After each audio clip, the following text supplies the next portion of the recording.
Assalamualaikum warahmatullahi wabarakatuh. Yang terhormat Ibu Nur Aisyah Zainide SEMSI, selaku dosen pengampu mata kuliah Etika Profesi.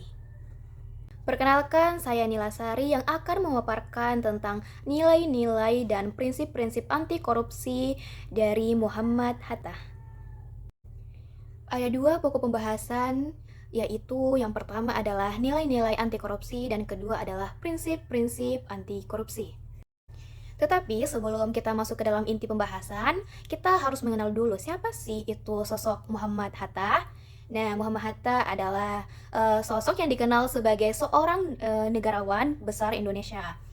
Muhammad Hatta lahir di Bukit Tinggi 12 Agustus 1902 dalam keluarga yang dipengaruhi dua hal berbeda. Ayahnya berasal dari keluarga ulama, sedangkan ibunya berasal dari keluarga pedagang.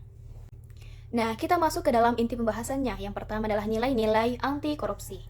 Nilai yang pertama yaitu kejujuran. Muhammad Hatta adalah sosok yang jujur dan lurus. Ia selalu berkata apa adanya dan tidak pernah berbohong.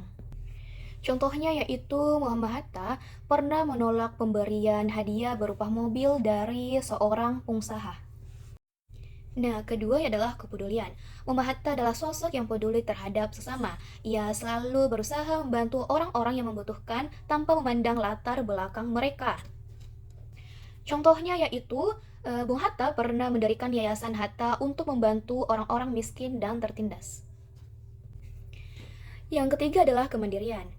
Sosok yang mandiri dan tidak suka bergantung pada orang lain. Ia selalu berusaha untuk memenuhi kebutuhannya sendiri tanpa harus meminta bantuan orang lain. Contohnya yaitu ia selalu memasak makanannya sendiri meskipun ia memiliki asisten rumah tangga. Yang keempat adalah kedisiplinan. Muhammad Hatta adalah sosok yang disiplin dan selalu tepat waktu. Ia selalu berusaha untuk menyelesaikan tugasnya dengan sebaik-baiknya. Contohnya yaitu ia selalu hadir tepat waktu dalam rapat kabinet atau rapat-rapat penting lainnya. Yang kelima adalah tanggung jawab. Muhammad Hatta adalah sosok yang bertanggung jawab dan selalu memenuhi janjinya. Ia selalu berusaha untuk menyelesaikan tugasnya dengan sebaik-baiknya dan memberikan hasil yang terbaik. Contohnya yaitu ia selalu berusaha untuk memenuhi janjinya untuk memperjuangkan kemerdekaan Indonesia. Yang keenam, kerja keras. Sosok yang pekerja keras dan tidak pernah menyerah. Ia selalu berusaha untuk mencapai tujuannya dengan kerja keras dan pantang menyerah.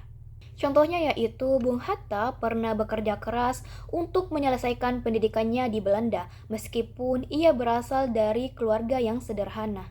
Yang ketujuh adalah sederhana. Sosok yang sederhana dan tidak suka bermewah-mewahan. Ia selalu berusaha untuk hidup sederhana, meskipun memiliki kekayaan yang berlimpah. Contohnya yaitu Bung Hatta selalu mengenakan pakaian yang sederhana, meskipun ia adalah seorang wakil presiden. Yang kedelapan adalah keberanian. Sosok yang berani dan tidak takut untuk menyuarakan kebenaran. Ia selalu berusaha untuk membela kebenaran meskipun harus berhadapan dengan orang-orang yang berkuasa. Contohnya yaitu Bung Hatta pernah berani menentang Belanda meskipun ia harus dipenjarakan. Dan yang terakhir adalah keadilan. Muhammad Hatta adalah sosok yang adil dan selalu berusaha untuk memberikan keadilan kepada semua orang. Ia selalu berusaha untuk memperlakukan semua orang dengan adil tanpa memandang latar belakang mereka.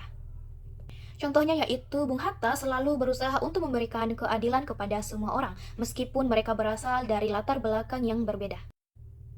Pembahasan selanjutnya yaitu prinsip-prinsip anti korupsi. Yang pertama adalah akuntabilitas. Muhammad Hatta adalah sosok yang sangat menjunjung tinggi akuntabilitas. Ia selalu berusaha untuk mempertanggungjawabkan semua tindakannya kepada rakyat. Contohnya yaitu, ia selalu mempertanggungjawabkan semua tindakannya kepada rakyat, baik dalam bentuk laporan keuangan maupun laporan kerja. Yang kedua adalah transparansi.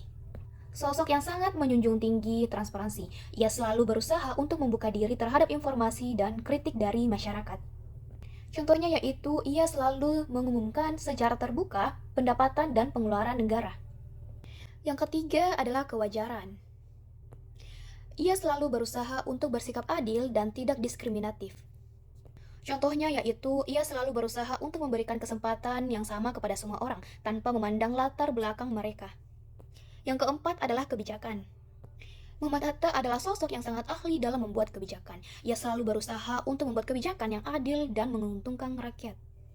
Contohnya yaitu seperti kebijakan-kebijakan yang dibuatnya, seperti kebijakan ekonomi kerakyatan.